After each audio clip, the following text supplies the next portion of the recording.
नमस्कार। आइए आज सुने मुंशी प्रेमचंद जी के द्वारा लिखी हुई कहानी अधिकार चिंता। टॉमी यूं देखने में तो बहुत तगड़ा था। भूखता तो सुनने वाले के कानों के पर्दे फट जाते। डिलडॉल भी ऐसा कि अंधेरी रात में उस पर गधे का भ्रम हो जाता। लेकिन उसकी श्वानोचित वीरता किसी संग्राम क्षेत्र में प्रमाणित न होती थी। 2-4 दफे जब बाजार की लेडियों ने उसे चुनौती दी तो वह उनका गर्वमर्दन करने के लिए मैदान में आया और देखने वालों का कहना है कि जब तक लड़ा जीवन से लड़ा। नखों और दांतों से ज़्यादा चोटें उसकी दुम ने की। निश्चित रूप से नहीं कहा जा सकता कि मैदान किसके हाथ रहा, किंतु जब उस दल को कुमक मंगानी पड़ी तो रणशास्त्र के नियमों के अनुसार विजय का श्रेय टॉमी को ही देना उचित न्यायाकुल जान पड़ता है। टॉमी ने उस अवसर पर कौशल से काम लिया और दांत निकाल दिए, जो संधि की याचना थी, किंतु तब से उसने ऐसे सन्निधि विहीन प्रतिद्वंदियों से मुंह लगाना उचित न समझा। इतना शांतिप्रिय होने पर भी टॉमी के शत्रुओं की संख्या दिनों दिन बढ़ती जाती थी। उसके बराबर वाले उससे इसलिए जलते कि वो इतना मोटा ताजा होकर भी इतना भीरू क्यों है। बाजारी दल इसलिए जलता कि टॉमी के मारे घूरों पर की हड्डियां भी न बचने पाती। वो घड़ी रात रहे उठता और हलवाइयों की दुकानों के सामने के दोने और पत्तल, कसाई खाने के सामने की हड्डियां और छीछड़े सभी चबा डालता। अतएव इतने शत्रुओं के बीच रहकर टॉमी का जीवन संकटमय होता जाता था। महीनों बीत जाते और पेट भर भोजन न मिलता। 2-3 बार उसे मनमाना भोजन करने की ऐसी प्रबल उत्कंठा हुई कि उसने संदिग्ध साधनों द्वारा उसको पूरा करने की चेष्टा की, पर जब परिणाम आशा के प्रतिकूल हुआ और स्वादिष्ट पदार्थों के बदले अरुचिकर दुर्गाह्य वस्तुएं भरपेट खाने को मिली, जिससे पेट के बदले कई दिन तक पीठ में विषम वेदना होती रही, तो उसने विवश होकर फिर सन्मार्ग का आश्रय लिया। पर डंडों से पेट चाहे भर गया हो, वह उत्कंठा शांत न हुई। वह किसी ऐसी जगह जाना चाहता था जहां खूब शिकार मिले। खरगोश, हिरन, भेड़ों के बच्चे मैदानों में विचर रहे हों और उनका कोई मालिक न हो, जहां किसी प्रतिद्वंदी की गंध तक न हो। आराम करने को सघन वृक्षों की छाया हो, पीने को नदी का पवित्र जल। वहां मनमाना शिकार करूं और खूब मीठी नींद सोऊं। वहां चारों ओर मेरी धाक बैठ जाए, सब पर मेरा ऐसा रौब छाए कि मुझी को अपना राजा समझने लगे, और धीरे धीरे मेरा ऐसा सिक्का बैठ जाए कि किसी द्वेषी को वहां पैर रखने का साहस ही न हो। संयोगवश एक दिन वह इन्हीं कल्पनाओं के सुख स्वप्न देखता हुआ सिर झुकाए सड़क छोड़कर गलियों से जा रहा था कि सहसा एक सज्जन से उसकी मुठभेड़ हो गई। टॉमी ने चाहा कि बचकर निकल जाऊं, पर वह दुष्ट इतना शांतप्रिय न था। उसने तुरंत झपट कर टॉमी का टेटुआ पकड़ लिया। टॉमी ने बहुत अनुनय विनय की, गिड़गिड़ा कर कहा, ईश्वर के लिए मुझे यहाँ से चले जाने दो। कसम ले लो जो कभी इधर पैर भी रखूं। मेरी शामत आई थी कि तुम्हारे अधिकार क्षेत्र में चला आया।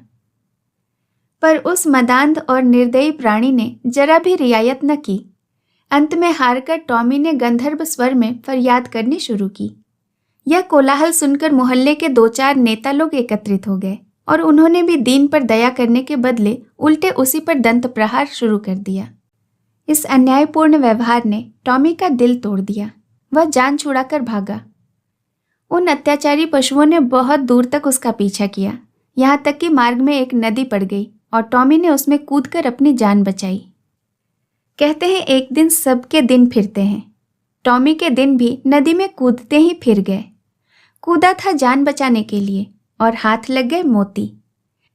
तैरता हुआ उस पार पहुंचा तो वहां उसकी चिर संचित अभिलाषाएं मूर्तिमती हो रही थीं।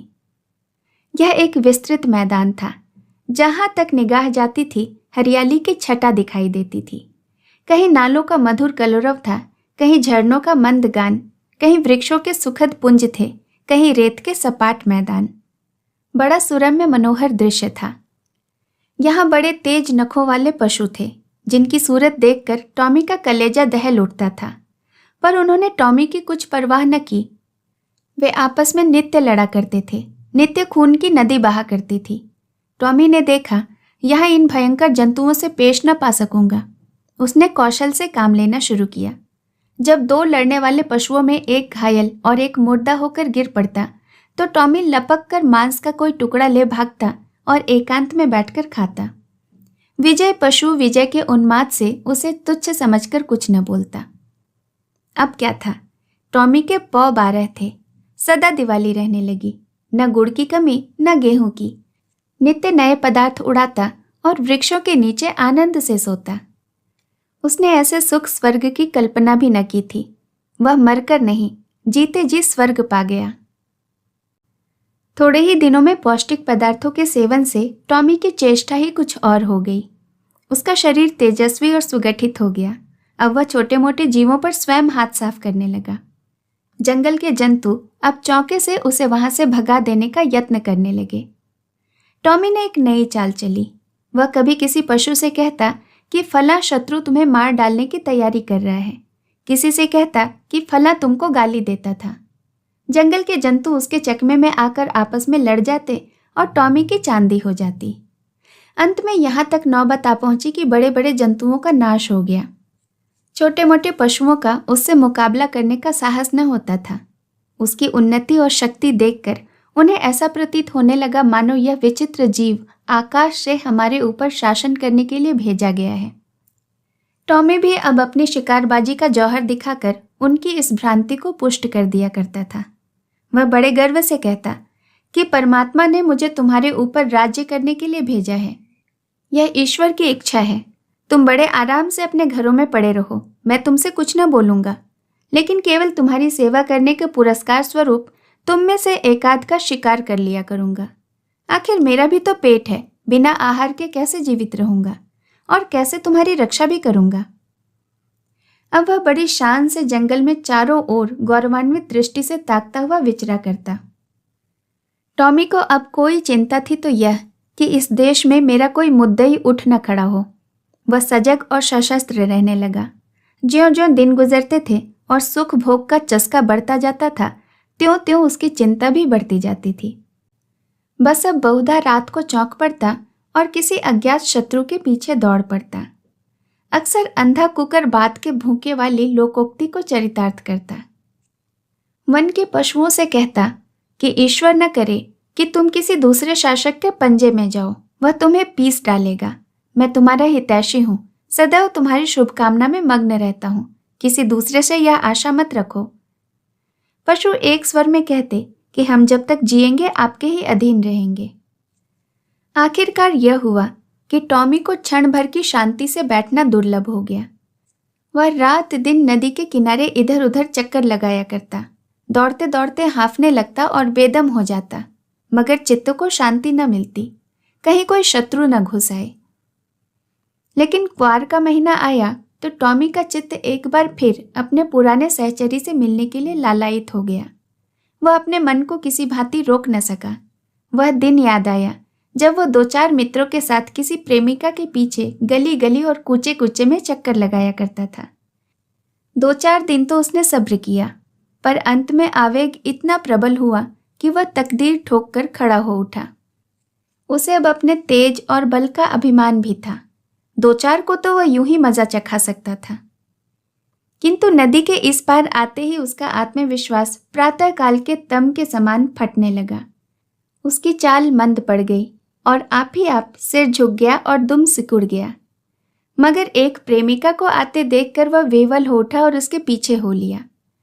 प्रेमिका को उसके यह कुचेष्टा बहुत अप्रिय लगी। उसने तीव्र स्वर से उसकी अवहेलना की। उसकी आवाज सुनते ही उसके कई प्रेमी आ पहुंचे और टॉमी को वहां देखते ही जामे से बाहर हो गए। टॉमी सिटपिटा गया।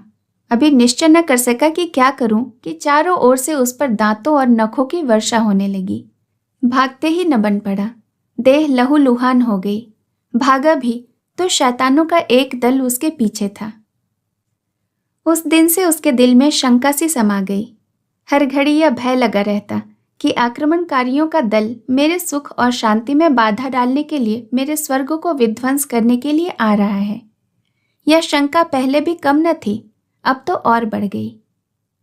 एक दिन उसका चित्त भय से इतना व्याकुल हुआ कि उसे जान पड़ा कि शत्रु दल आ पहुंचा है। वह बड़े वेग से नदी के किनारे आया और इधर उधर दौड़ने लगा। दिन बीत गया, रात बीत गई, पर उसने विश्राम न लिया। दूसरा दिन आया और गया, पर टॉमी निराहार निर्जल नदी के किनारे चक्कर लगाता रहा। इस तरह 5 दिन बीत गए। टॉमी के पैर लड़खड़ाने लगे, आंखों तले अंधेरा छाने लगा। क्षुधा से व्याकुल होकर वह गिर पड़ता, पर यह शंका किसी भी भांति कम न हुई। अंत में 7वें दिन अभागा टॉमी अधिकार चिंता से ग्रस्त, जर्जर और शिथिल होकर परलोक सिधारा। वन का कोई पशु उसके निकट न गया, किसी ने उसकी चर्चा तक न की, किसी ने उसकी लाश पर आंसू तक न बहाए। कई दिनों तक उस पर गिद्ध और कौवे मंडराते रहे। अंत में अस्थि पंजरों के सिवाय और कुछ न रह गया। कहानी सुनने के लिए आपका बहुत बहुत धन्यवाद। जल्द मिलूंगी एक नई कहानी के साथ। नमस्कार।